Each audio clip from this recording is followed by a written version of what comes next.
로마서 8장 1절에서 18절 말씀입니다. 제목은 일단 제가 적을게요.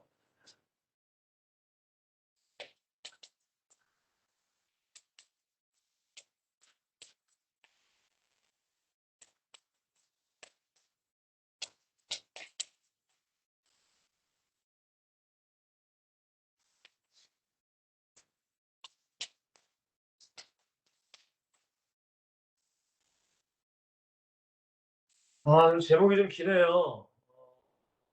제목을 보면은 그리스도 안에라고 말합니다. 그리스도 안에. 그리스도 안에 일단은 있는 것이 중요한 것 같아요. 그리스도 안. 예수님의 안. 그리스도 안이 뭘까? 제가 예전에 이 로마서 8장을 가지고 말씀을 증거할 때에 그리스도 안에 이것을 제가 여러분들에게 분명히 말씀을 드렸습니다. 제가 이 로마서 8장 특별히 이 2절 말씀이 굉장히 유명한 말씀이에요. 로마서 8장 2절 말씀. 이는 그리스도 예수 안에 있는 생명의 성령의 법이 죄와 사망의 법에서 너희를 해방하였다. 이 말씀 굉장히 중요하고 지금 우리 엑시설팀 아마 이 말씀 암송 그 중에서도 반드시 분명히 있을 거예요. 근데 여러분들 이 그리스도 안에 사실 이 로마서 8장은 로마서 7장과 연결되는 내용입니다. 로마서 7장에 대한 내용이 어떤 내용이냐면은 이 바울도 인간이잖아요. 바울도 완전한 사람은 아니었어요. 왜냐하면 여러분 우리가 기억해야 돼요. 우리가 구원은 받았지만 여전히 내 육신을 통하여 내 생각과 마음을 통하여 악한 마귀는 역사하고 있다는 분명히 귀신, 악의 이 세력들은 분명히 역사하고 있어요. 그러니까 바울이 뭐라고 고백해요? 내 마음 가운데 두 가지의 법이 있다. 근데 한 가지의 법은 우리 쉽게 말씀드리면 주님을 기쁘시게 하는 것. 그죠? 그러나 한 가지의 법은 또 내 육신대로 살고자 하는 그런 이 마음이 공존한다는 거예요. 내 마음. 예전에 여러분들은 모르겠다. 예전에 하여튼간 어떤 프로가 있었는데 예능 프로였어요. 되게 옛날 프로인데 어떤 사람이 뭔가를 결정할 때 천사의 이 모습을 하고서 막 좋은 얘기를 하고 또 어떤 사람은 또 이 마귀의 모습을 하면서 또 안 좋은 얘기 막 서로 이제 막 얘기하는 그래서 이제 선택하는 거. 그러니까 그런 것처럼 우리의 마음에도 예수를 믿지만 주님을 기쁘시게 하는 마음과 내 육신을 위해 살고자 하는 그 마음이 부딪힌다는 거예요. 근데 이 말씀이 어디서 잘 나타나느냐? 갈라디아서 5장에 보시면 잘 나타나 있습니다. 그죠? 성령을 따라 행하는 자. 아니면 육신과 성령은 서로 대적한다. 그러니까 바울이 지금 이 고민과 이 번뇌라고 해야 되나요? 번뇌가 불교 용어인가?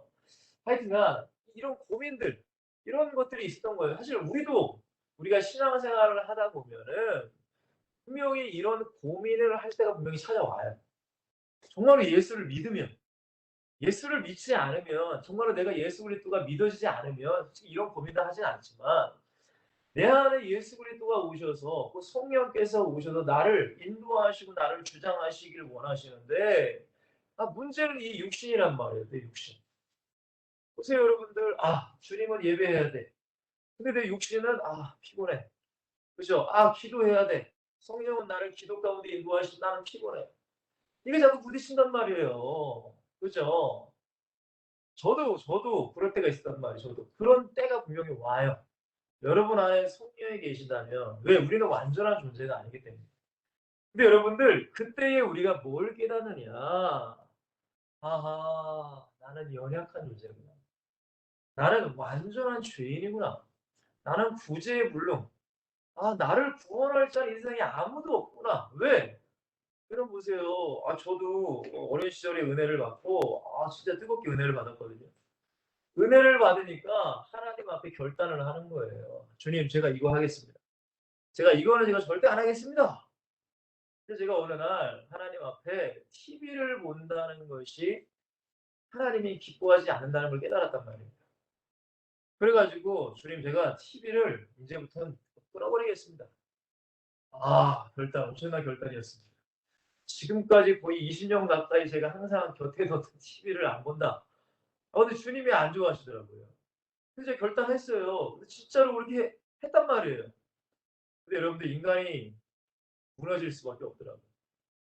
한 달, 두 달, 세 달 되니까 나도 모르게 리모컨을 잡게 되는 날을 봤어요. 그리고 나서 금요 철야 예배 때 가서 내 자신이 너무 너무 부끄러운 거예요, 하나님 앞에. 그래서 얼마나 제가 펑펑 울었는지. 그러니까 여러분들 결국에는 여러분들이 정말로 주님과 가까워진다는 것, 우리가 성령과 함께 살아간다는 것은 여러분 죄송하지만 절대 교만할 수 없어요, 우리는. 나도 이거 해. 나는 이거 해. 여러분 저도 지금까지 저는 사실 평생에 예수님을 만나고 나서 주님을 믿고 나서 아니 그 전에도 주일 성수를 어겨본 적이 사실은 없습니다.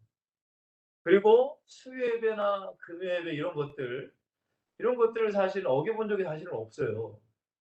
근데 그렇다고 해서 제가 야 나는 대단해 나 대단한 믿음이야. 여러분 교만할 수 없는 것은 내가 하는 것이 아니라 하나님이 그렇게 나를 만들어 주셨다는 거예요. 왜? 나는 조그만 거 하나 끊을 수도 없는 존재가 나란 말이에요. 그러니까 여러분들 결국에는 야 나는 연약하구나 나는 부족하구나. 그리고 나서 결론이 뭐예요? 오직 예수 그리스도밖에는 나를 구원할 자가 없다는 거죠. 여러분 이것이 우리 안에 신앙생활 가운데 반드시 깨달아져야 돼요. 여러분 그렇게 깨달아지면은 물론 우리가 넘어지기도 하고 우리가 죄를 짓습니다. 연약한 인간이기 때문에. 그러나 죄를 짓는 비율보다는 하나님의 말씀에 순종하려는 비율이 점점 어떻게 될까요? 점점 커지는 거예요. 여러분 바울이 굉장히 뭐라고 말씀드려야 될까? 굉장히 무거운 얘기를 했어요. 고린도전서 9장 27절에 보면은 이런 말씀이 있어요. 내가 내 몸을 쳐 복종하게 하는 것은 그럼 내 몸을 쳐요. 내 몸을 친다. 무슨 뭐 나를 이렇게 친다는 거 이렇게 막 자해한다는 것이 아니에요, 여러분들. 내 몸을 친다는 것은 내 육신의 생각, 내 육신의 뜻을 내려놓는다는 거예요. 일을 잘 하시길 바랍니다. 내 몸을 쳐 복종하게 함은 나를 하나님 말씀에 복종하게 함은 내가 오히려 전파한 후에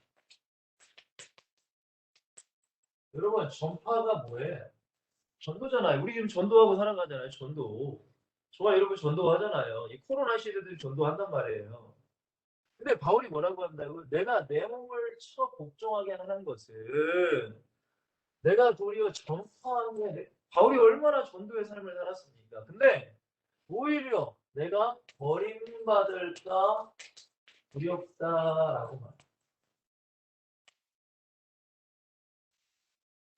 여러분 보세요. 이 바울에게 있어서 버림받는다는 이게 과연 여러분 무슨 뜻일까요? 바울에게 있어서 버림받는 거. 제가 이 말씀을 읽으면서 묵상하면서 굉장한 고민에 빠졌어요, 사실. 도대체 바울에게 왜 이런 얘기를 했을까? 내 몸을 친다. 내 육신의 것을 자꾸 내려놓는다. 아니, 바울만큼 신앙이 좋은 사람이 없어요. 그렇죠? 바울만큼 여러분은 사실은 2000년 기독교 역사 가운데 위대한 주의 사도가 어딨냐 이거예요. 근데 바울이라는 사람은 자기의 몸을 친다는 거예요. 근데 그 뜻이 뭐냐? 내가 전파한 후에 바울이 얼마나 많은 사역을 했습니까? 고린도 교회를 세우고 에베소 교회를 세우고 빌립보 교회를 세우고 수많은 교회를 세우고 많은 제자들을 세웠지만 내가 도리어 뭐 받을까? 버림받을까? 누구에게 버림받는 거예요? 무슨 부모님에게? 어떤 뭐 사람들에게? 아니죠. 주님에게 버림받을까 두렵다라고 하는. 여러분 이 말씀을 여러분들이 깊이 한번 묵상해 보세요. 고린도전서 9장 27절입니다. 이런 말씀 하나하나를 여러분들이 깊이 묵상할 수 있는 은혜가 있으셔야 돼요. 물론 우리가 성경을 뭐 다독, 뭐 속독, 뭐 성경을 계속 읽어 나가시고 계시겠지만 어느 정도의 신앙의 수준이신 분들은 정독을 하세요. 정독. 정말로 이것을 한 구절 한 구절을 씹어 먹듯이. 성경에 보면은 그 말씀 하나가 꿀송이보다 달다고 하잖아요. 그러니까 이런 말씀 하나하나를 여러분 지나치지 마시고, 우리는 그런 생각을 가져요. 아이, 목사님, 어떻게 우리가 성경의 모든 말씀을 다 지킬 수 있겠습니까? 아, 그게 인간입니까? 물론 맞아요. 근데 우리의 생각 자체가, 그거는 여러분 잘못된 거예요. 물론 우리의 힘으로 지킬 수 없죠. 그러나 우리의 생각이라도, 아, 그래, 나는 연약하기 때문에 하나님 말씀 붙잡고 하나님께 기도해서, 하나님, 내가 말씀대로 살게 해주세요. 말씀에 순종하게 해주세요. 그렇게 우리가 이 방향 자체를 하나님이 원하시는 방향으로 나가야 되는데, 아니, 우리는 자꾸 마귀가 좋아하는 방향. 어떻게 이 말씀을 다 지켜? 아, 이 말씀 목사님은 뭐 다 지키나? 꼭 이런 식으로 생각하는 사람이 너무 많아요. 여러분, 그거는 잘못된 생각이에요. 무슨 말인지 알죠? 제가 여러분들에게 무슨 이 성경 말씀 무슨 율법으로 다 지켜라, 그런 뜻이 아닙니다. 그러나 우리의 마음 자체가 주님이 원하시는 마음이 되는 겁니다. 말이 좀 길어졌는데, 결국에는 로마서 7장에 바울의 이 고민 가운데 바울이 깨달은 것이 뭐냐? 결국에는 그리스도 예수 안에 있으면은 모든 정죄함이 없다는 거예요. 그리고 그리스도 예수 안에 있는 생명의 성령의 법이 죄와 사망의 법에서 너희를 해방하였다는 거예요. 근데 제가 말씀드렸잖아요. 이 그리스도 안에 있다는 것이 무슨 뜻이냐? 제가 예전에 말씀 증거할 때에, 여러분, 성경은 우리가 킹 제임스 버전이 가장 첫 번째로 영어 성경으로는 그렇게 만들어진 칙으로 제가 알고 있어요. 물론 지금 뭐 NIV 또 NSAB인가? 그러니까 이렇게 영어 성경이 여러 가지가 있어요. 우리 한국말 성경도 개역 개정, 우리가 지금 쓴 게 개역 개정이잖아요. 근데 그 전에는 개역 한글을 썼어요. 근데 또 우리가 어린아이들이 보는 책을 보면 우리말 성경이라고 돼 있거든요. 되게 쉽게 돼 있단 말이에요. 그러니까 영어 성경도 여러 가지 번역본이 있는데, 근데 여러분들 가장 처음으로 번역하는 건 성경의 번역. 어떻게 보면 이 헬라어죠. 오늘 이 시작은 헬라어니까 헬라어 성경을 보면은 이 구절이 어떻게 되어 있냐면은, 단순히 그러므로 이제 그리스도 예수 안에 자에게라고만 있는 것이 아니에요, 여러분. 그 속에 어떤 뜻이 있냐면은 성령을 따라 행하는이라고 되어 있어요. 반드시 여러분들이 헬라어 성경을 찾기 어려우면 킹 제임스 버전의 성경을 여러분들이 꼭 찾아보세요. NAS, 하여튼간 NIV나 NASB는 그게 없어요. 성령을 따라 행하는 자는 없어요.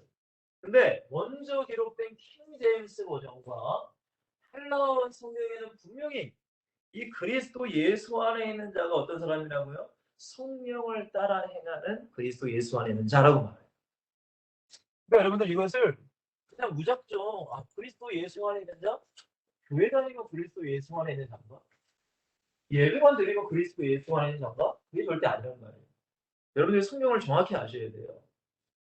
그러니까 그리스도 예수 안에 있는 자는 누구를 따라가는 거예요? 성령을 따라 사는 거예요. 내 안에 성령이 오셔서 성령이 인도하시는 대로, 성령이 내게 감화 감동 주시는 대로 순종하는 자만이 정죄함이 없다고 하나님께서 말씀하십니다. 그리고 그 사람만이 생명의 성령의 법으로 죄와 사망의 법으로 해방할 수 있는 거예요. 이걸 꼭 기억하세요, 여러분들. 여러분, 교회를 다녀도 여러분 기억하세요. 내가 죄 속에 있으면은 괴로운 게 정상이에요. 맞죠, 여러분들? 근데 교회를 다니는데 내가 죄를 지는데 괴로움이 없어. 그건 문제가 있는 거예요. 그러나 우리가 물론 날마다 죄를 지는 삶을 살아가고 있지만, 그래도 내가 성령을 따라 살려고 내가 나아간다면 주님께서 그 사람을 볼 때 너는 죄는 없어. 너는 죄가 없어. 너는 그래도 나를 따라오고 있잖아. 너는 죄가 없어. 너를 해방시켜 줄 거야. 이렇게 주님께서 인정하신다는 거예요. 곧 그리스도 예수 안에 있는 자는 어떤 사람이냐?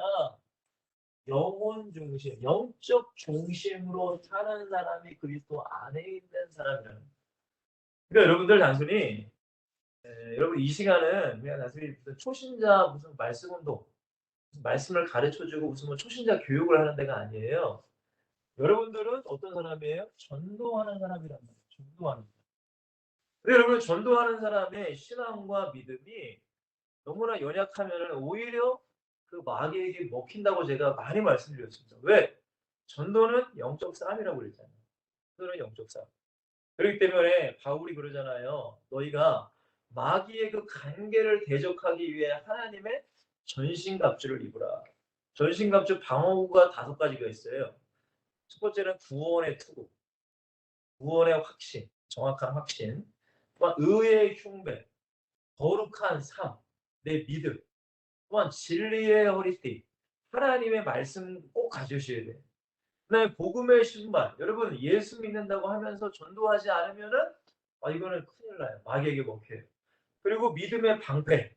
그죠? 믿음으로 우리는 모든 걸 이겨내야 돼요. 그리고 나서 뭐라고 하냐면은 성령의 검이라고 말하면서 하나님의 말씀을 가지라라고 하고 바로 에베소 6장 18절에 보시면은 바울이 기도를 부탁하는데 바울이 지금 에베소 교회는 에베소서는 여러분들 이 옥중서신이라고 해서 바울이 지금 감옥에서 편지를 보내는 거거든요. 근데 지금 이 감옥에서도 주님을 증거할 수 있도록 나를 위해 기도해 주라. 곧 이 전신갑주를 가지고 우리가 살아가야 된다라고 바울이 얘기하는 거예요. 그러니까 전도자에게는 반드시 이게 있어야 되겠죠. 자, 지금 로마서 8장 1절에서 18절까지를 말씀을 드리려고 하는데 말씀이 좀 길기 때문에 여러분들 다를 읽을 수 없고요. 우리 5절과 6절과 7절과 8절 말씀을 제가 일단 읽어보겠습니다. 자, 육신을 따르는 자는 육신의 일을, 영을 따르는 자는 영의 일을 생각하나니. 그죠? 육신을 따르는 사람과 영을 따르는 사람은 분명히 다르다는 거예요. 자, 육신을 따르는 자는, 죄송해요. 육신의 생각은 사망이다. 사망, 죄의 싹은 사망이라는 거예요. 내가 육신의 생각대로 내 행동을 자꾸 하면 사망의 길로 걸어가는 거예요. 성경에 보면 좁은 문 좁은 길은 여러분 길이 협착해요. 많은 사람이 찾지 않아요. 그거는 생명의 문이라고 했어요. 성경의 분명히. 그러나 넓은 문 넓은 길로 가는 사람 많대요. 근데 그 문과 그 길은 결국은 멸망이란 말이에요. 그러니까 이게 육신의 생각을 자꾸 가지고 내가 육신대로 살아가면 결국엔 멸망의 길로 가는 거예요. 사망이란 말이에요. 사망. 그러나 영을 따르는 영의 생각은 생명과 평안이라. 생명은 영원한 생명. 천국이겠죠. 천국. 평안. 주님이 나와 함께 하시는 평안. 담대하라. 그죠? 내가 세상을 이기었노라. 내가 너에게 평안을 주노라. 예수님께서 말씀하신 것처럼. 자, 7절에 보시면 육신의 생각은 하나님과 뭐가 돼요? 원수예요. 원수. 하나님과 원수는 딱 한 놈이에요. 마귀밖에 없어요. 그러니까 마귀가 우리에게 생각을 가지고 노는 거예요. 자, 이는 하나님의 법에 굴복하지 아니할 뿐 아니라 할 수도 없다. 육신의 생각만 충만한 사람이 어떻게 하나님 말씀에 순종할 수 있겠어요? 절대 불가능한 거죠. 자, 육신에 있는 자들은 하나님을 기쁘시게 할 수 없다라고 바울이 얘기해요. 자, 그래서 조금 넘겨보시면 우리 12절에 보시면 8장 12절에 보시면 그러므로 형제들아 우리가 빛의 자로 내 복음의 빛을 줬다는 거예요. 자, 그리고 뭐라고 하죠? 육신에게 져서 아까 전에 바울이 고린도전서 9장 27절에도 내가 내 몸을 쳐 복종하는 것, 친다는 것, 육신에게 져서 육신대로 살 것이 아니라 너희가 육신대로 살면은 반드시 죽을 것이다. 여러분 이 말씀이 창세기 2장 17절의 말씀을 우리 떠올려야 돼요. 하나님께서 아담에게 뭐라고 하죠? 이 선악을 알게 하는 나무의 열매를 먹으면 너는 반드시 죽을 거야. 여러분 농담이 아니었어요. 진짜 죽었어요. 여러분 뭐가 죽었어요? 영이 죽었다는 거예요. 이게 무슨 얘기예요? 육신대로 살면 반드시 죽는다는 것은 나의 영이 죽는다는 거예요. 영이 죽는다는 건 뭐예요? 하나님의 관계가 끊어진다는 거예요. 자, 그리고 뭐라고 하죠? 영으로서 몸의 행실을 죽이면은 어떻게 해요? 산다라고 말해요. 그리고 14절에 무릇 하나님의 영으로 인도함을 받는 사람은 곧 하나님의 아들이라 라고 말씀하십니다. 여러분 오늘 제목이 뭐라고요? 그리스도 안에 있는 사람. 근데 이 사람은 성령을 따라 행하는 곧 영적 중심으로 살아가는 사람이라고 말씀드렸습니다. 자, 첫 번째로 우리 제가 이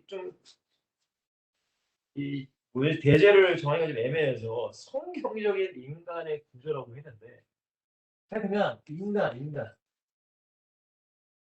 곤충은 머리 가슴 배 이러는데 인간은 그렇게 볼 수 없잖아요. 그죠?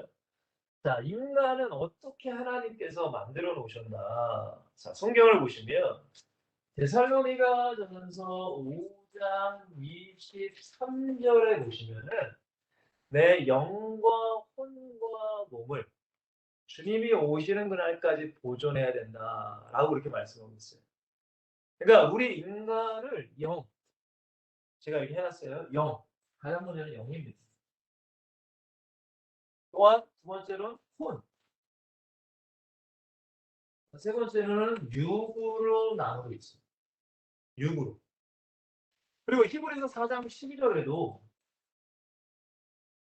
하나님의 말씀은 살았고 운동력이 있어.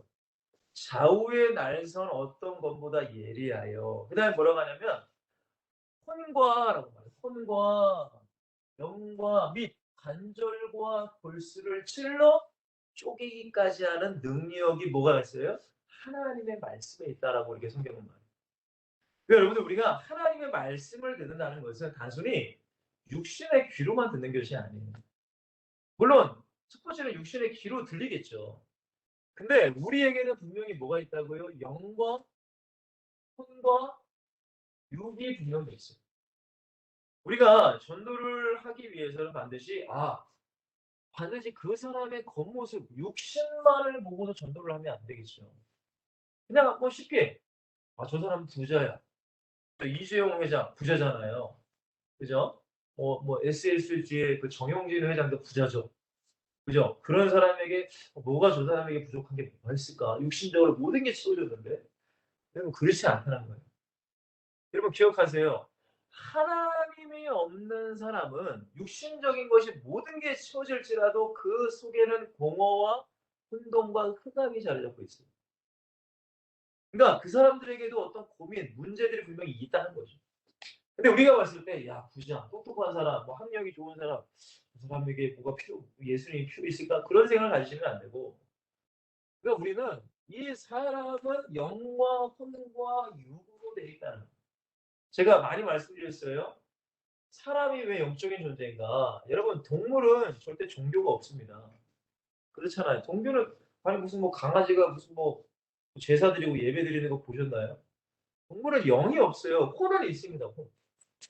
혼이 뭐예요? 정신이라고도 하고, 생각, 마음, 의식, 그죠? 자, 육신은 육신이니까, 힘을 쓰는 말이나 행동 속에서 우리의 육신에 나타나는 게 있겠죠. 그러니까 여러분들, 인간의 구조가 영과 혼과 육으로 되어 있구나. 근데 여러분들 중요한 게 뭘까요? 이 영 안에, 그 사람의 영 안에 어떤 영이 있느냐가 중요해요. 그게 중요한 거예요. 그렇죠? 자, 우리가 정말로 여러분들이 예수 그리스도를 나의 구세주로 정말로 영접했다면 내 영 안에는 하나님의 영이 계십니다. 그러나 내가 예수 그리스도를 영접하지 않았어. 그래서 내가 불신자들처럼 그 영 안에는 누가 있을까요? 마귀가 있습니다. 그러니까 이거를 여러분들 사실 기억하셔야 돼요. 그러니까 여러분 어떻게 얘기해야 될까요? 혹시 여러분들 이 사형리라는 그림에서 사형리에서 혹시 이런 그림 기억나시나요? 이거 이 동그라미가 있고 여기에서 의자가 있는 혹시 기억나세요? 이게 무슨 내용이냐면은 이 그림을 잘 그려요. 이렇게 있으면은 이 동그라미 이제 우리의 마음이라고 이제 생각하시면 이 마음의 왕좌에 앉아 있는 게 마음. 그리고 그 밑에 수종 그는 게 나야. 그리고 이 밖에 있는 분이 하나님이 예수 그리스도. 자, 이런 사람을 이제 불신자. 근데 여러분들 이 종교인도 이런 상태일 수 있어요. 종교인. 근데 이제 이런 경우는 이제 정말로 우리가 예수를 영접했어. 내 안에 진짜 예수님이 계셔. 성령이 나와 함께 하셔. 근데 아직까지도 내 인생의 주인이 이제 나야. 이 사람은. 그리고 예수님은 그냥 나한테 들러리. 이런 사람이 있죠. 교회를 다녀도. 그죠? 근데 주님이 원하시는 영적인 사람은 어떤 사람일까요? 내 삶의 주인이 예수 그리스도가 되어야 되고 나는 희롱되는 사람. 그렇죠? 이거 많이 여러분 그림자 아시잖아요. 그러니까 이 사람이어야 영적인 사람이라고 성경은 얘기하고 있어요. 어쨌든 인간에게는 영광과 육이 있는데 그 영 안에 누가 있는가에 따라서 그 사람의 인생은 분명히 달라져요. 두 번째 넘어갈게요. 근데 여기서 보니까 성경의 오늘 본문에 보니까 근데 육신 중심의 사람이 있는 반면에 영 중심의 사람이 분명히 있다라고 오늘 본문에 분명히 말씀하고 있습니다. 자, 육신 중심의 사람. 이 사람은 어떤 사람이냐 이거. 로마서 8장 5절에서 8절 말씀 저와 함께 읽었습니다. 육신의 생각은 사망이요 영의 생각은 생명과 풍년이라. 육신의 생각은 하나님을 기쁘시게 하지 못하고 육신의 생각은 하나님과 원수가 된다. 그러면 육신 중심의 사람은 도대체 어떤 사람이냐 이거죠. 첫째입니다. 제가 여러분들에게 계속적으로 말씀드리는 것은 불신자들이 가장 육신 중심의 사람이죠. 그죠? 육신 중심의 사람의 특징이 뭐냐? 하나님을 떠나 있는 사람이다.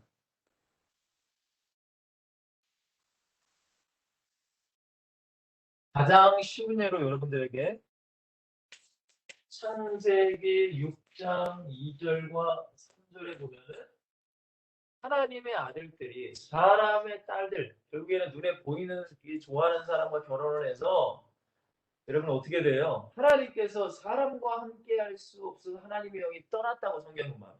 그거 한번 찾아서 읽어보세요. 창세기 6장 2절 3절. 그래서 사람은 육신이 됐다라고 말해요. 육신. 곧 하나님의 영이 떠나서 그 영의 자리에 마귀의 영이 들어온 거죠. 자, 그리고 4절과 5절에 보면은 그러기 때문에 사람의 생각과 마음이 항상 악한 거예요. 자, 아까 제가 말씀드렸잖아요. 그죠? 마귀가 사람의 영을 장악하면 그 사람의 생각과 마음과 의식을 악해요. 여러분, 우리가 무슨 예수님을 믿지 않더라도 세상에 무슨 선행을 베푸는 사람 많지 않습니까? 근데 여러분들 하나님은 그 선행조차도 선하다고 인정하지 않으세요. 왜? 그 선 자체는 자기를 위한 선이기 때문에. 결국에는 자기 의를 위한 선이 되는 거랍니다. 그리고 이 어떻게 돼요? 11절과 12절에 하나님께서 뭐라고 하죠? 결국에는 그 인간의 모든 행동은 다 부패했다라고 말합니다. 이게 여러분들 인간이에요. 하나님을 떠나 있는 인간. 그러니까 하나님 중심이 아니라 성령 중심이 아니라 육신 중심으로 살아가는 거예요. 자, 두 번째입니다. 자, 제가 이 주부에 말씀드렸어요. 결국에는 이 사람을 영이 죽은 자다라고. 여러분, 에베소서 2장 1절 말씀에 바울이 얘기하잖아요. 허물과 죄로 죽었던 너희. 그러니까 예수 믿고 구원받은 사람들에게 허물과 죄로 너는 죽었어라고 말합니다. 근데 이거는 육신이 죽었다는 게 아니라 뭐가 죽었다는 게 영이 죽었다는 거예요. 저기 불신자들도 영이 죽어 있어요. 영이 죽었다는 건 마귀가 사람들의 영을 사로잡고 있다는 거예요. 여러분 교회를 다녀도 그런 사람이 굉장히 많습니다. 그러니까 이걸 여러분들이 우리는 잘 분별을 하셔야 돼요. 영이 죽은 거예요. 영이 죽었다는 건 뭐예요? 하나님과 뭐가 끊긴 사람? 교제가 끊긴 사람. 하나님과 교제가 끊겼다. 여러분 교회를 다녀도 하나님과 교제하지 않으면 영이 죽은 거예요. 그러니까 제가 옆에다 뭐라고 했었죠? 불신자들은 당연한 것이고 여러분 종교인들도 사실 영이 죽어 있어요. 여러분 잊지 마세요. 하나님과 우리가 어떤 교리적으로나 어떤 세상의 종교처럼 어떤 그런 뭐 어떤 벽이 있어가지고 그런 관계가 절대 아니에요, 여러분들. 우리가 알기로 하나님은 나의 아버지고 나는 자녀야. 성경에 보니까 예수님은 나의 신랑이고 나는 신부야. 여러분 그렇다면 아버지와 자녀의 관계, 물론 저도 이제 육신적인 아버지와 제가 예전에 관계가 별로 그렇게 좋지 않아가지고 사실은 육신적인 아버지의 그 사랑을 잘 못 받고 살았어요, 저는. 그래서 저는 이제 하나님 아버지의 그 사랑을 많이 오해하기도 했는데. 근데 여러분들 가장 가까운 사이가 부모와 자녀의 관계잖아요. 근데 더 나아가 신랑과 신부의 관계는 여러분 어떤 사이예요? 이거는 성경에 보니까 한 몸이다라고 말해요. 한 몸. 몸. 그 엄청난 관계죠. 근데 예수님과 우리의 사이를 이루어가는 관계로서 성경은 얘기하잖아요. 근데 여러분들 믿음이라는 게 저는 너무나 이제 좀 안타까운 게 뭐냐면 이 믿음이라는 것을 그러니까 예수님의 은혜를 모르고 예수님을 만나지 못한 사람들이 교회를 다니다 보면 이 믿음이라는 걸 되게 오해한단 말이에요. 이 성경에서 말씀하고 있는 이 믿음, 쉽게 예를 들면 로마서 10장 9절에 10절 말씀 다 아시죠, 여러분들? 예수 그리스도를 주라 시인하고 하나님께서 예수님을 죽은 자 가운데 살리신 것을 내 마음에 뭐하며 믿으면이라고 말해요. 믿음. 그러니까 믿음이라는 건 여러분들 가장 먼저는 마음에서 역사가 일어나요. 마음이요. 그죠, 여러분들? 그리고 나서 마음으로 내가 믿어. 그 성경에 뭐라고 하죠? 입으로 시인한다는 거예요. 시. 시인이 뭐예요? 고백이에요, 고백. 그래서 우리는 이 말씀만을 보고 영접 기도를 이제 시키는 겁니다. 물론 영접 기도가 나쁜 건 아닙니다. 그러나 이 말씀의 분명한 뜻을 여러분들에게 말씀드렸습니다. 그죠? 이 로마 시대 때는 예수 믿으면 순교당해야 돼요. 근데 그 예수 믿는 그리스도인을 색출하는 작업은 다 간단했다. 너 예수 믿어 안 믿어? 믿어요. 그러면 이제 순교당해야 돼요. 저 안 믿어요. 그러면 살 수 있어요. 그러니까 이게 바울의 고백이 단순히 그냥 편안한 상태에서 예수님 믿어 이게 사실은 아니라 너의 생명을 걸고 예수를 고백할 수 있느냐라는 사실은 말인데 지금 뭐 우리나라는 뭐 그런 상황은 아니니까 어쨌든 우리가 이 말씀을 가지고 영접 기도를 시켜서 이제 복음을 증거하지만 여러분들은 알아두시라고요. 생명을 걸고 너가 예수님 믿는다고 고백할 수 있느냐? 여러분 예수님께서 그러잖아요. 예수님께서 제자들에게 너희가 만일 이 땅에서 나를 시인하면 나도 예수님도 하늘나라에서 아버지와 천사가 내가 너를 시인할 거야. 저는 쟤는 제가 아는 사람이에요. 그러면 이제 총 들어가는 거죠. 그죠? 근데 예수님께서 뭐라고 하세요? 만약에 너희가 이 땅에서 나를 부인하면 나도 하나님 나라에 가서 아버지와 천사 내가 너를 부인할 거야. 그럼 무슨 얘기예요? 나는 몰라. 그럼 어디 가야 돼요? 지옥 가야 되는 거예요. 그러니까 그 말씀을 가지고 바울이 이것을 인용한 거라. 근데 어쨌든 믿음이라는 것은 내 마음 가운데 먼저 믿어지는 은혜가 있어야 되겠죠. 그죠, 여러분들? 그다음에 고백이 반드시 나와야 돼요. 근데 이걸로써 여러분 믿음이라고 생각하시면 안 돼요. 야고보서 2장 26절에 뭐라고 하죠? 영혼 없는 몸이 죽은 것 같이 행함이 없는 믿음은 죽었다라고 합니다. 자, 이것을 여러분들에게 쉽게 말씀드릴게요. 이해시키기 위해서.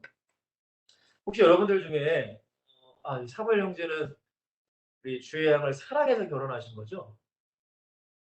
그죠? 사랑하셔서 맞죠? 저도 우리 사모를 사랑해서 결혼했습니다. 누가 뭐 저희 아버님과 상사 아버님이 뭐 정략 결혼 뭐 이런 거 안 했어요.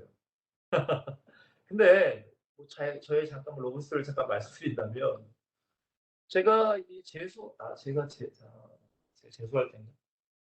하여튼간 제가 재수할 때인가 저희 어머니 교회가 되게 조그만 교회 지금도 뭐 큰 교회는 아니지만 어머니가 목회하는 교회가 근데 그 교회에 고등학교 2학년짜리가 저랑 제 사모가 2살 차이거든요. 고등학교 2학년짜리가 온 거예요. 근데 첫인상이 그렇게 좋지 않았어요. 저의 이상형은 이 청순가련하고 머리가 좀 길고 치마를 좋아하는 여학생. 저의 이상형. 그러니까 현모양처 스타일을 좋아했단 말이에요. 근데 제 스타일이 아니었단 말이에요. 뭐 쳐다보지도 않았죠, 뭘. 각자 나름대로 신앙생활 때 잘했죠. 근데 어느 날 제가 기도했어요. 저는 24살까지 모태솔로였던 사람이에요.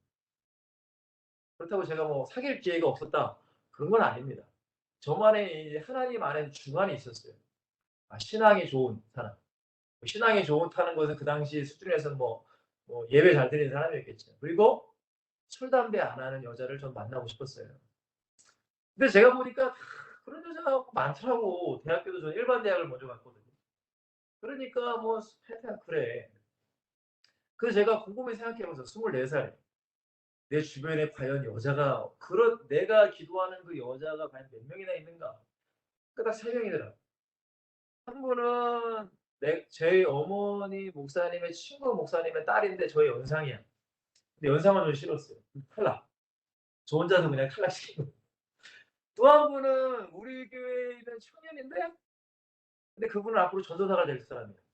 근데 나는 전도사 남편은 난 못할 것 같아. 탈락. 그때 저희 신앙으로. 근데 또 한 사람이 지금 사모였어요. 지금 사모. 근데 그런 생각이 자꾸 드는 거예요. 근데 여러분 놀랍죠. 희한하죠. 하나님께서 저에게 제 사모를 좋아하는 뭐를 먼저 들게 했을까요? 마음속에서 먼저 좋아하게 돼요. 내 마음이 동하게 되는 거예요. 여러분 절대 행동으로 옮겨지지 않잖아요. 가장 먼저 마음이 동하게 돼요. 근데 이 마음이 점점 커지니까 도저히 말을 안 할 수가 없어. "나는 좋아해. 나 만나자." 이렇게 했죠. 물론 뭐 취했지만은. 차였지만은. 근데 보세요 여러분들. 마음으로 내가 사랑하는 마음이 생기니까 말을 하죠. 그러면서 끝입니까 여러분들? 아니에요. 그 사람을 정말로 사랑하면 행동이 반드시 따라가야 돼요. 맞죠 여러분들? 여러분 믿음이라는 것도 마찬가지예요. 우리는 많이 오해해요. 내 마음에 믿고 이걸 신뢰하면서 구원받았어. 물론 맞습니다. 그러나 성경에 보니까 온전한 믿음, 하나님께서 인정하시는 온전한 믿음은 어떤 믿음이냐?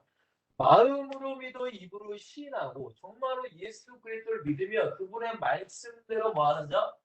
행동하는 자입니다. 이것을 반드시 기억하셔야 돼요. 자, 그러니까 제가 왜 이 말씀을 드렸어요?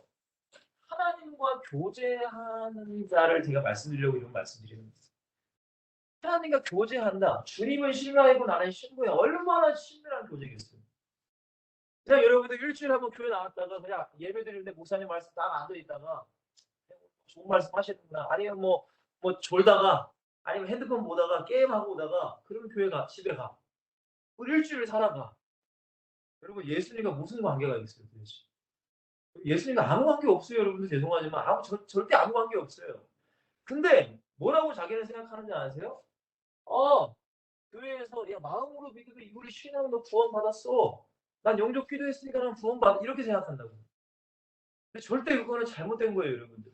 여러분들이라도 정확히 아시고 여러분 주변 사람들에게 누군가 이런 상담을 좀 정확하게 성경적으로 얘기를 해줘야 돼요. 무슨 말인지 이해가 되시죠? 자, 어쨌든 이 육신 중심의 사람은 영이 죽었다. 결국에는 하나님과 교제가 끊겼다는 거예요. 하나님과 절대 교제할 수 성령과 교제할 수 없어요. 성령의 감화 감동, 말씀의 은혜 그런 거 없어요. 자, 그러니까 뭐 중심으로 살아갈까요? 세상 중심으로 살아가죠. 세상의 가치관. 여러분, 세상을 잡고 있는 존재는 마귀입니다. 예수님께서 이 세상 임금을 망이라고 인정하셨어요. 그러니까 이 세상에 여러분들이 물론 우리가 이 세상을 살아가고 있지만 어떻게 보면은 모든 문화 가장 큰 건 문화죠, 문화. 우리 젊은이들을 사로잡고 있는 게 문화잖아요, 문화. 뭐 음악 문화, 어떤 미디어의 문화, 영화, 드라마, 우리 뭐 한류 열풍이 전 세계로 뻗어나갔는데 그 한류 열풍 속에도 과연 어떤 영이 역사하고 있다는 걸 우리는 아셔야 된단 말이에요. 여러분들 이 세상 중심 그러니까 에베소 2장 2절에 뭐예요? 이 세상 풍조를 너는 따랐다. 이 세상의 문화를 너는 따라갔어. 그렇죠? 그렇게 성경은 얘기합니다. 육신 중심의 사람은 세상의 가치가 따라. 여러분 우리 이 지금 우리나라의 가치관 자체도 예전에는 그러잖아요. 예전에 제가 어렸을 때 모르겠는데 제가 어렸을 때만 해도 중고등학교 시절에 그냥 제가 어렸을 때 그냥 제 생각에 중고등학교 때 연애하면 전 날라리인 줄 알았어요. 여러분들이 이해하실지 모르겠지만 제 딸이 그랬단 말이에요. 쟤 날라리구나. 쟤 공부 안 하는 애구나. 쟤 저렇게 살면 안 되는데 저 혼자도 그냥. 지금은 문화 자체가 달라. 그리고 제가 어렸을 때만 해도 이 남녀끼리 사귀고 성적인 관계를 이루는 것은 저만 그랬는지 모르겠습니다. 반드시 결혼을 해야만 그렇게 해야 된다고 저는 생각합니다. 여러분 요즘에는 그게 아니잖아요. 만나고 사귀면 뭐 여러분 그게 세상 가치관 그 가치관의 주인은 악이란 말이에요. 그 가치관을 우리 사람에게 집어넣는 거예요. 참. 근데 뭐에 반응? 내 생각과 마음속에 반응하게 하는 거예요. 내 육신대로. 그렇잖아요 여러분들. 우리하고 저도 이제 이 사모랑 사귀었잖아요. 전 6년을 사귀었어요. 6년. 여러분 6년을 사귀면은 얼마나 이런 유혹이 많았겠어요. 안 그렇겠습니까? 근데 여러분들 항상 기도했던 것은 절대 내 앞으로 아내 될 사람을 지키기 위해서 항상 끼워서 기도했단 말이에요. 그래서 일부러 밤늦게까지 저는 만나지도 사실 않았어요. 그리고 단둘이 막 어두운 심심한데 막 그런데 가려고 다니지 않았단 말이에요. 그러니까 여러분들 왜냐면은 마귀가 순간적으로 우리의 생각을 집어넣어 버리면 이 육신의 쾌락, 육신의 즐거움에 빨려 들어간단 말이에요. 근데 그러면 안 될 수밖에 안 되는 거예요. 자, 그리고 네 번째죠. 실제로 말씀드리는 거죠. 육신 중심, 쾌락 중심, 우리의 본능 중심으로 살게 만듭니다. 에베소 2장 3절에 보시면 내 육체에 원하는 것, 내 마음에 원하는 것대로 너는 살았다라고 성경은 얘기해요. 그게 우리 인간이란 말이에요. 그게 우리의 모습이에요, 사실. 예수 믿기 전의 모습. 예수 믿는다고 해도 우리가 성령으로 충만하지 않고 말씀과 기도로 깨어있지 않으면 나도 모르게 육신 중심으로 돌아가는 게 나란 말이에요. 목사님 저도 마찬가지라는 거예요. 자, 다섯 번째, 이게 중요합니다. 이 육신 중심의 사람들은 하나님의 말씀을 바라보는 거 사는 것이 아니라 지금 당장의 현실. 내가 돈 벌어야 돼. 내가 예배드리는 것보다 내 신앙생활보다 돈이 우선이야. 내 현실을 바라봐요. 그리고 이 땅을 위해서 살아가는 이 땅에서 영원히 살 것으로 살아. 여러분 모든 사람은 죽잖아요. 그래서 모든 인간은 다 죽어요. 근데 육신 중심의 삶이기 때문에 이 땅을 위해서 살아간단 말이에요. 주님께서 뭐라고 하죠? 예수님께서 뭐라고 하세요? 너희가 이 땅의 보화를 심지 말고 영원한 하나님의 나라의 보화를 심는 자가 되라. 라고 주님은 말씀하신단 말이에요. 그게 여러분 쉽지가 않단 말이에요. 육신 중심의 사람은 당장 내 거. 당장 내가 육신을 잘 먹고 잘 사는 거. 그거 중심이란 말이에요. 자, 이 사람이 육신 중심의 사람입니다. 이 사람을 통해서는 하나님의 나라를 이룰 수가 없습니다. 전도할 수가 없습니다. 여러분. 오히려 전도를 내가 당해요. 술집에서 술 마시는 친구 전도를 갔다가 내가 전도를 당해. 그러면 안 된단 말이에요. 자, 세 번째입니다. 그러면 영적 중심의 사람은 어떤 사람이냐? 자, 가장 먼저는 예수 그리스도 중심의 삶을 살아갑니다. 예수 그리스도. 예수 그리스도 중심이 뭐예요? 말씀 중심입니다. 예수님이 여러분들 보입니까? 안 보입니다. 근데 예수님께서 뭘 주셨어요? 우리에게 말씀을 주셨어요. 말씀. 말씀. 여러분, 말씀을 읽어 나가셔야 돼요. 말씀 안 읽으시면 안 돼요. 그 말씀을 한 구절 한 구절 묵상하셔야 돼요. 막 씹어 먹어야 돼요. 맛있게 여러분들 씹어 드세요. 그러면 여러분들에게 엄청난 은혜가 와요. 가장 중요한 것은 이 말씀이에요, 말씀. 근데 여러분들 교회를 다니는데 성경도 읽지도 않아. 예배도 여러분들 뭐 일주일에 한 번만 30분 정도 예배드리고 그냥 세상적으로 살아가. 그럼 여러분들 말씀 중심으로 살아갈 수가 없죠. 맞죠, 여러분들? 자, 두 번째. 자, 말씀 중심이기 때문에 성경에 뭐라고요? 성령께서 오신 것은 진리 가운데로 너희를 인도하신다라고 말씀하세요. 진리 가운데. 곧 성령의 인도의 중심으로 이 사람은 살아가게 돼 있어요. 곧 여러분들 순종하는 거예요. 순종. 우리가 읽었던 로마서 8장 11절에서 13절 말씀까지 잘 나타나 있죠. 그죠? 다시 한번 말씀드리면 우리가 빚진 자로 돼 12절부터네요. 육신에게 져서 육신대로 살 것이 아니라 육신대로 살면은 반드시 죽을 것이기 때문에 성령으로 몸의 행실을 죽이라. 성령, 우리 안에 성령. 여러분 그런 여러분 갈등이 우리에게도 있잖아요. 분명히 있습니다, 여러분. 없지 않아요, 여러분. 분명히 저도 있거든요. 근데 그때마다 성령 중심, 순종해야 돼요. 갈라디아서 5장. 성령을 따라 행하느냐 아니면 육신을 따라 행하느냐. 여러분 5장을 보시면은 육신을 따라 행하는 자의 열매들이 쫙 나와요.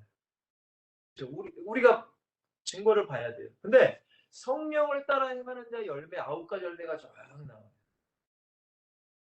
육신을 따라 행하는 자의 열매는 다 안 좋은 거예요. 어쨌든 다 읽어보세요, 여러분들. 근데 성령의 열매는 잘 알고 있어요. 사랑, 희락, 화평, 오래 참음, 자비, 양성, 충성, 온유, 절제. 이 9가지 열매가 순종을 통해 우리 안에 열매가 맺히는 거예요.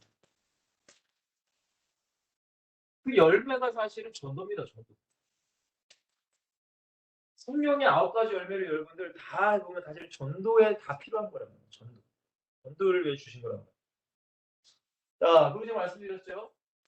하나님과 교제 중심이 된다. 앞에서 말한 2번이랑 다 반대라는 거예요. 반대. 여러분 14절과 16절에 보시면 우리가 하나님을 아빠, 아버지라 부를 수 있다. 여러분 아버지보다는 아빠라는 말이 좀 더 친밀하잖아요. 그죠? 그만큼 하나님과의 긴밀한 교제 속에 살아간다는 거예요. 깊은 관계. 더 나아가 기도를 말하는 거예요. 기도. 너무나 중요해요. 기도. 강조하고 강조해도 모자랄 게 기도입니다. 기도. 자, 네 번째. 여러분 네 번째 뭐라고 했죠? 제가 아까 말씀드린 반대입니다. 현실 중심이 아니라 미래 중심. 왜? 하나님의 말씀. 언약은 여러분들 미래지향적이기 때문에 그렇습니다. 뭐 예를 들어서 여러분 창세기 37장에 보시면 하나님께서 요셉에게 꿈을 꾸게 하시잖아요. 뭐 해와 달이 자기한테 절하고 별 집단이 자기한테 절하는 거. 그게 결국에는 이 애굽의 총리를 지금 말씀하시는 건데 여러분 보세요. 이 요셉이 당장 총리가 된 게 아니에요. 꿈을 꾸고 당장 다음날에 총리가 된 게 아니란 말이에요. 근데 어떻게 돼요? 형들의 시비로 말하면 노예로 팔려가. 노예로 팔려가서 성전에게 잘했는데 하나님이 말이야. 그러면은 빨리 건져내줘야지. 보디발 잡고 부인의 유혹을 이겼는데 하나님이 오히려 더 죽을 수밖에 없는 감옥에 집어넣으시네. 왕의 감옥에. 여러분 현실적으로는 야 하나님이 계신 거야. 하나님 안 계시네. 뭐야 내가 이렇게 신앙생활 하는데 하나님 나에게 뭘 줬어.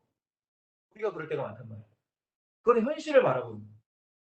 여러분 가나안 땅 앞에 들어가는 그 10명의 정탐꾼들은 가나안 땅 보고 왔어요.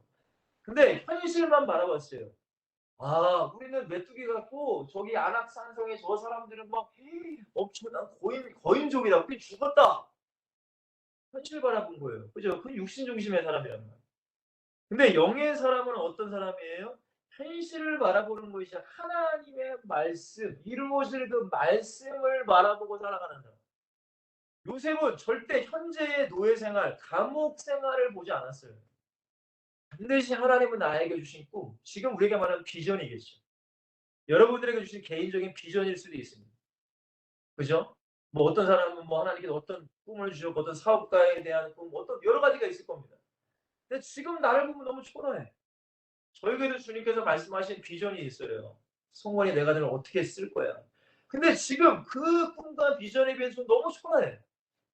너무 초라하단 말이에요. 그러면 현실 보고서 좌절해요? 절망해요? 그거는 여러분 육신 중심이라는 거예요. 그러나 영 중심의 사람은 미래를 바라보는 거예요. 믿음은 바라는 것들의 실상이에요. 보이지 않는 것들의 증거다.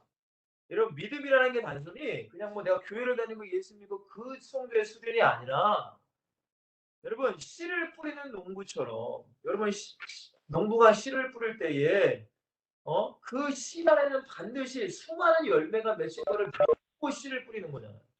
그죠 여러분들? 그 믿음 우리도 마찬가지예요. 우리가 예배하는 거, 우리가 기도하는 거, 우리가 전도하는 모든 것들은 하나님이 나를 통해 이루실 그 비전과 꿈을 바라보면서 내가 순종하는 거란 말이에요. 그게 여러분들 믿음이라는 거예요. 그래서 여러분들 미래지향적 하나님의 말씀과 언약을 붙잡고 여러분 살아가는 거예요. 우리가 바라봐야 될 건 여러분 영원한 천국의 소망입니다. 영원한 천국. 그거 바라보고 난 사는 거예요. 여러분 결론입니다.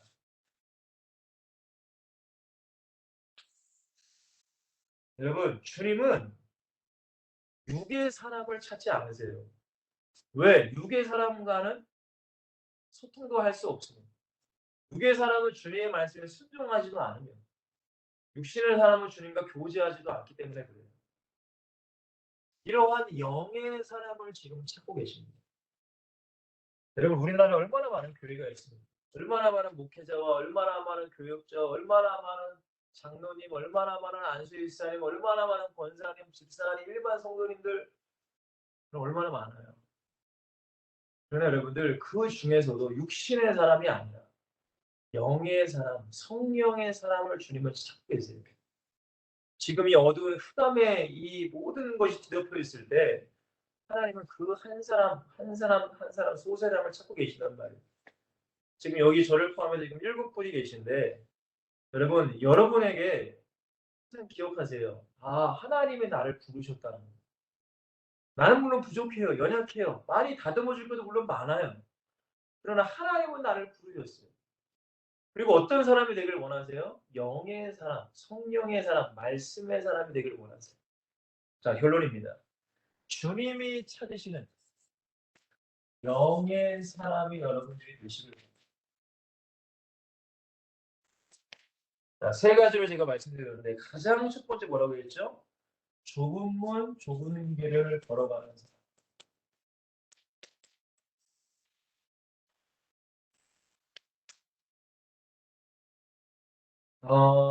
여러분들 이 현실이라는 거 참 어려워요. 현실의 벽. 제가 말씀드렸는데 모르겠는데 제가 한 6, 7년 결혼하고 나서 제가 30살에 결혼했거든요.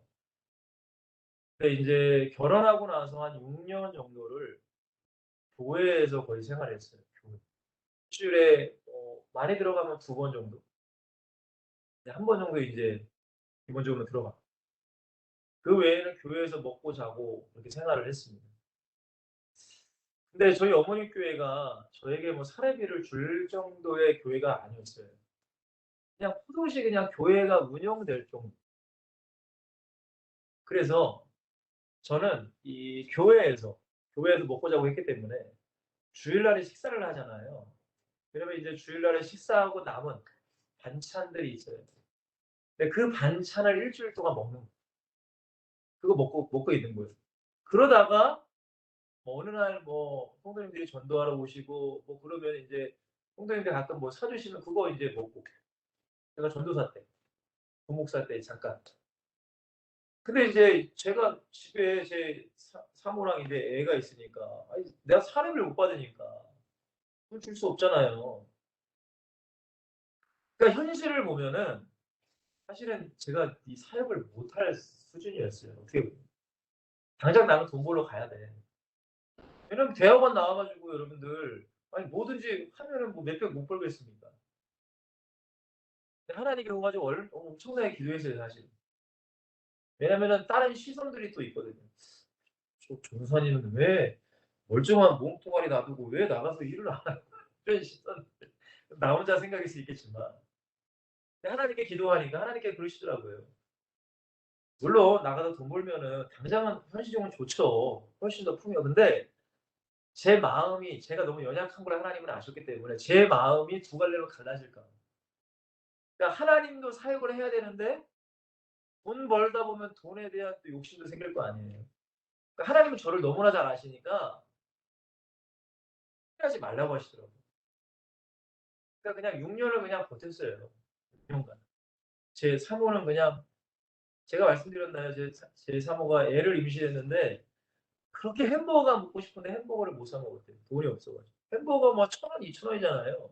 그 돈이 없어 가지고 못 사 먹었다는 얘기를 듣고 제가 많이 미안했는데 여러분 좁으면 좁은 길을 걸어간다는 건 여러분들 현실에 우리가 동화되어서 내 현실 앞에 여러분 내가 휩쓸려 살아가는 게 아니에요. 여러분 살아있는 물고기는 강을 거슬러 올라가는 겁니다. 강을 거슬러 올라가요. 그러나 죽어있는 물고기는 강에 떠내려가는 거예요. 여러분 세상을 우리는 거슬러 올라가야 돼요. 하나님의 말씀 붙잡고 성령을 따라서. 여러분 그러나 그 길은 너무나 좁으면 좁은 길입니다. 많은 사람이 찾지 않아요. 그렇기 때문에 이 길만이 생명의 길이라고 주님은 말씀하세요. 여러분 성경의 모든 인물들을 보세요. 넓으면 넓은 길을 걸어가지 않았어요. 다 좁으면 좁은 길을 걸어갔어요. 여러분 이 사람을 주님은 찾고 계세요. 왜? 이 사람이야말로 영의 사람이기 때문에. 자, 두 번째.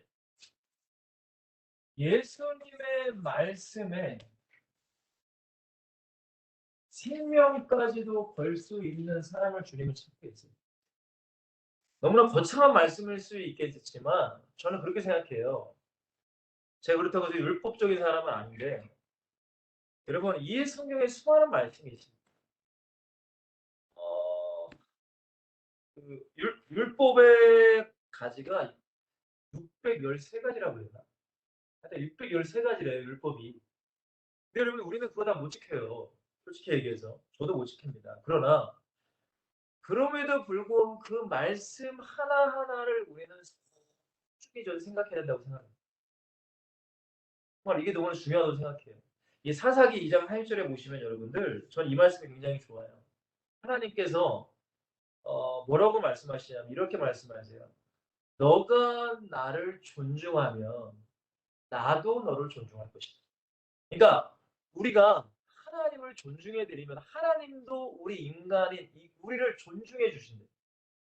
그건 말도 안 되는 얘기예요. 그죠? 근데 그 존중이 뭐예요? 하나님의 말씀을 존중해 줍니다. 근데 반대적으로 하나님을 멸시하면은 하나님께서도 우리를 경멸한다. 꼭 찾아보세요. 사무엘상 죄송합니다. 이 사사이라고 제가 적었는데 사무엘상이에요. 사무엘상 2장 3절이에요. 자 보세요. 다니엘서 3장에 보시면은 사드락과 메삭과 아벳느고가 금신상에 절하라고 하잖아요. 느부갓네살 왕이. 이런 모든 수천 명, 수만 명의 사람들이 금신상에 절합니다. 그러나 단 3명의 사람은 절하지 않아요. 여러분 뭐를 각오했어요? 죽음을 각오하고. 왜? 성경에 그렇게 말씀하고 있습니다. 어떤 것도 우상도 만들지도 말고 절하지도 말고 섬기지도 말고 그 말씀 하나. 근데 거기에 끌려온 모든 이스라엘 청년들은 다 절한단 말이에요. 왜? 목숨이 중요하니까. 그러나 사드락과 메삭과 아벳느고는 뭐가 더 중요했어요? 나의 생명보다 하나님의 말씀이 더 중요했어요. 하나님은 그들을 통해 역사하셨단 말이에요. 지금도 마찬가지예요. 지금도 많은 그리스도인이라고 말하는 사람들이 많지만 하나님의 말씀 소중히 생각 안 한단 말이에요. 하나님의 말씀, 이 말씀 우리는 다 지킬 수는 없습니다. 그러나 나에게 깨닫게 하시고 나에게 주신 말씀이라도 그래도 소중히 생각하고 순종하려는 사람이 되세요. 하나님은 그 사람을 찾고 계세요. 여러분 예수님께서는 당장 큰 것을 맡기시는 분이 아니에요. 작은 것을 맡기시고 작은 것에 충성된 자에게 큰 것을 맡기시는 분이 우리 주님이에요. 꼭 기억하셔야 돼요. 마지막 세 번째. 그리스도를 증거하는 일. 그죠? 곧 복음 증거하는 일을 위해서 인생을 드리는 일.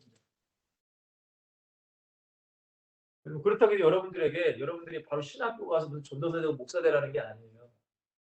절대 그런 말이 아닙니다.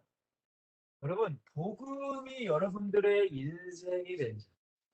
여러분 성경에 보면은 로마서 16장에 보시면은 바울을 도왔던 수많은 사람들이 나와요. 시간 되시면 꼭 한번 보세요. 뭐 1절, 2절에는 베베 집사님이라는 분도 계시고 2절에 보시면 3절에 보시면은 3절과 4절에 보면은 브리스길라와 아굴라 부부가 나오는데 그 부부는 바울의 사역을 위해서 자기의 목숨까지도 목까지도 내놓았다라는 표현을 바울이 합니다. 그렇다고 해서 바울 브리스길라와 아굴라가 전도사 목사가 아니었어요. 지금 말하면 베베라는 분도 그러지 않았어요. 여러분 성경에서 함께 하나님의 나라를 세운 사람은 목사님, 전도사님뿐만이 아니라 선교사님뿐만이 아니라 경제인도, 정치가도 수많은 삶의 현장에서 함께 살았던 그 많은 사람들과 함께 하나님의 나라가 세워진 거예요. 근데 그들이 뭐가 달랐을까요? 돈을 버는 현장 속에서도 복음이 우선시 된 거예요. 내가 공부하는 현장에서도 예수를 증거하는 것이 우선시 된 사람. 여러분 주님은 그런 사람을 찾고 있습니다. 말씀 정리하겠습니다. 오늘 제목은 그리스도 안에 있는 영적 중심. 그래서 제가 인간의 구조에 대해서 영과 혼과 육이 분명히 있다라고 말씀드렸습니다. 그렇죠? 영혼, 육이 분명히 있다는 거예요. 근데 그 영 안에 어떤 존재가 있느냐에 따라 그 사람의 인생이 완전히 달라진다. 생각과 마음과 의식과 말과 행동이 완전히 달라진다. 근데 육신의 중심에 가지고 사는 사람들은 이거는 불신자들뿐만이 아니라 교회를 다녀도 이렇게 사는 사람이 분명히 있습니다. 이렇게 살아가는 거예요.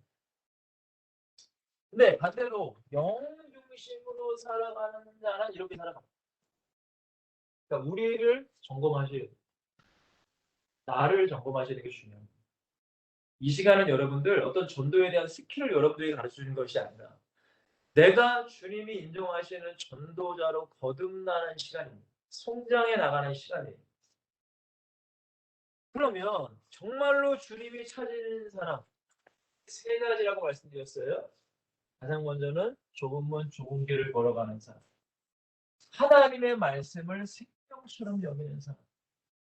또한 복음을 가지고 인생을 주님께 드리는 사람. 여러분 이 사람을 통하여서 하나님 나라는 지금까지 세워졌고 지금도 세워지고 있고 앞으로도 세워질 것을 믿습니다. 사랑하는 예수 썰튼 여러분들 항상 기억하셔야 됩니다. 우리는 부족해요. 저도 이렇게 말씀을 증거했지만 저도 이렇게 온전히 여러분 앞에 산다고 저도 장담을 못해요. 그러기 때문에 나는 부족하니까 하나님 앞에 나가는 거예요. 꼭 기억하세요. 이거. 하나님 앞에 나가셔야 돼요. 왜? 나는 죄인이니까. 주님의 십자가의 보혈의 은혜를 붙잡고 여러분들 항상 기도하셔야 돼요. 주님 내가 이거밖에 안 됩니다. 그러나 주님이 원하시는 한 사람 내가 되길 원합니다. 그리고 나서 예배 가운데 여러분들이 섬기는 그 목사님의 그 말씀을 붙잡고 그 말씀에 여러분들 하나라도 순종하려고. 순종한 사람 많이 없단 말이에요. 그러나 하나라도 순종하려고 여러분들이 체크해 가면서 순종해 나가시길 바랍니다. 그러면 연약한 나를 하나님이 들어서 쓰시는 자리에 나를 세워 주실 것입니다. 여러분 저는 참 부족한 사람인데 저는 사실은 선교에 대한 생각을 하나도 못했습니다.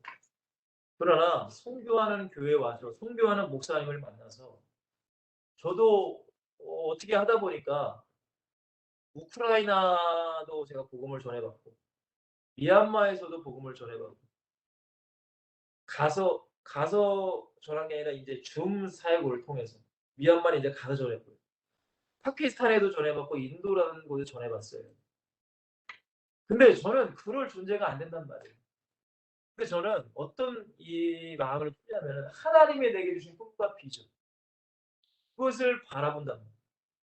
그러니까 여러분들 항상 말씀과 기도와 전도 이 세 가지의 복음적인 사이클을 여러분 놓지 마시고 항상 끼어 있는 우리 엑시설틴이 되어서 현장을 살릴 수 있도록 여러분 저는 항상 기도하겠습니다. 기도합시다. 하나님 오늘 말씀 들었습니다. 인간 강성권이 물론 이 시간에 얘기했지만 그러나 제 생각과 마음을 붙잡으시고 제 영을 붙잡고 계신 성령께서 우리 주님께서 이 시간에 저 입술을 사용하셔서 우리 엑시설틴 공동체에게 말씀을 증거하신 줄 믿습니다.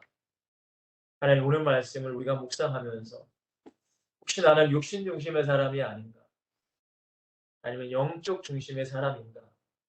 하나님 깊이 우리가 나를 점검하고 묵상하는 은혜의 시간이 되기를 간절히 기도합니다.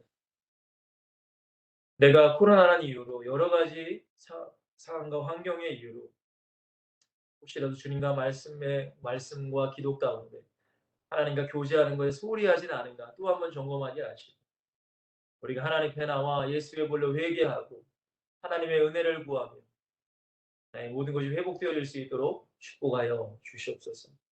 그래서 좁은 문 좁은 길을 걸어가며 주님의 말씀을 생명보다 더 귀하게 여기며 복음 증거하는 일에 내 인생을 드릴 수 있는 오늘 엑시설틴 되게 하시고 이 작은 공동체가 처음 미약하였으나 나중에 창대한다는 그 말씀처럼 정말로 이 나라 민족을 덮을 수 있는 그런 위대한 수많은 일꾼들이 우리 엑시설틴을 통해 배출되어질 수 있도록 축복하여 주시옵소서.